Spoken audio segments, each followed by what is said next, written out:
నమస్కారం అండోయ్. ఇవాళ నేను మీకు ఒక వంట చూపించబోతున్నానండి.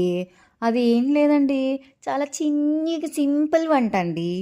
ఏంటంటే ముందుగా మనం ఒక కడాయి పెట్టేసుకోవాలండి. కడాయి పెట్టేసుకున్న తర్వాత అందులోకి కాసింత వెన్న వేసి, ఆ వెన్న కొంచెం కరిగిన తర్వాత కొద్దిగా ఎల్లుల్లిపాయల ముక్కల్ని చిన్న చిన్నగా కట్ చేసేసుకొని అందులో వేసుకొని గరిటెతో అలా ఇలా తిప్పేసుకున్నాం అనుకోండి, అది కాస్త వేగిపోయిద్దండి. వేగేసిన తర్వాత మనము మష్రూమ్స్ తింటాం కదండి, అదేనండి ఈ పుట్టగొడుగులు. ఆ పుట్టగొడుగులు సన్న సన్న ముక్కలు చేసుకొని ఇన్ని అందులో కడాయిలోకి వేసేసుకొని అది కాస్త అలా తిప్పుతూ ఉండాలి. తిప్పుతూ ఉండంగా అది కాస్త ఆయిల్ మొత్తంలో పీల్చుకుంటుందన్నమాట. ఆయిల్ కాదండో, సారీ, బటర్ అండి. దాని తర్వాత ఒక లిడ్ ముయ్యాలండి దాని మీద, అదేనండి ఈ మూత. మూత మూసిన తర్వాత ఓపెన్ చేసి చూస్తే అందులో కొంచెం నీరన్నీ పైకి వచ్చింటాయి అనమాట. ఆ నీరు కాస్త ఇంకిపోయేంత వరకు మనం దాన్ని మగ్గించుకుంటూనే ఉండాలి. అలా మూత తీయడం, మనం మగ్గించుకోవడం, మూత తీయడం, మగ్గించుకోవడం చూసుకుంటూ చేసుకోవాలండి.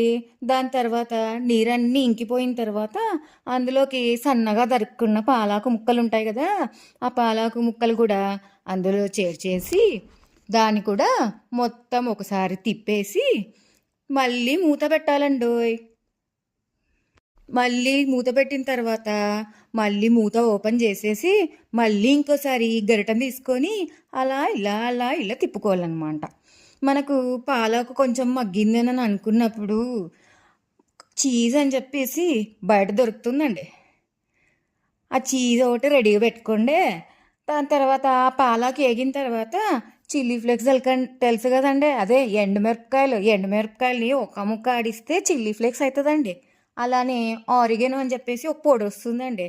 ఆ పొడిను ఈ చిల్లీ ఫ్లేక్స్ రెండు వేసేసి కలిపేసుకోవాలి. కలిపేసుకున్న తర్వాత నేను మీకు ముందుగా చెప్పాను కదా, ఒక చీజ్ ఉంటుంది, చీజ్ని రెడీగా పెట్టుకోవాలని చెప్పేసి. ఇది వేగేసిన తర్వాత ఫస్ట్ పన్నీర్ వేసుకోవాలండి. పన్నీర్ వేసుకున్న తర్వాత పన్నీర్ కూడా కొంచెం వేపించేసి దాని తర్వాత ఏదైతే చీజ్ ఉంటుందో అది కూడా మనం యాడ్ చేసేసుకొని కోసింతసేపు దాన్ని మగ్గబెట్టుకోవాలండి. ఎక్కువసేపు మగ్గబెట్టకండి. ఎక్కువసేపు మగ్గబెడితే అది చాలా గట్టిగా అయిపోతుందండి. అందుకే కూసింతసేపు మాత్రమే మగ్గబెట్టండి. మీరు అందులో ఉప్పు గిట్లా యాడ్ చేయమాకండి.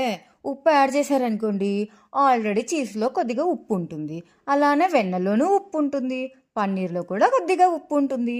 అందుకే మీరు ఉప్పు మట్టుకు యాడ్ చేసుకోకండి. కావాలంటే మీకు ఏమైనా తక్కువ అనిపిస్తే రోంత మటుకు యాడ్ చేసుకోండి, అంతేనండి. ఇలా గిర్రా తిప్పేసిన తర్వాత మొత్తము ఇదంతా దగ్గరకు వచ్చేస్తుందండి. దీన్ని మనము ఉత్తగాను తినచ్చు, లేక బ్రెడ్ టోస్ట్ చేసుకొనైనా తినచ్చండి. ఇవన్నీ మన ఫారెన్లో తింటారు కదండి, అదేనండి. మళ్ళీ మీరు ఏందో అనుకుండాను, ఇది ఆరోగ్యానికి చాలా మంచిదండి.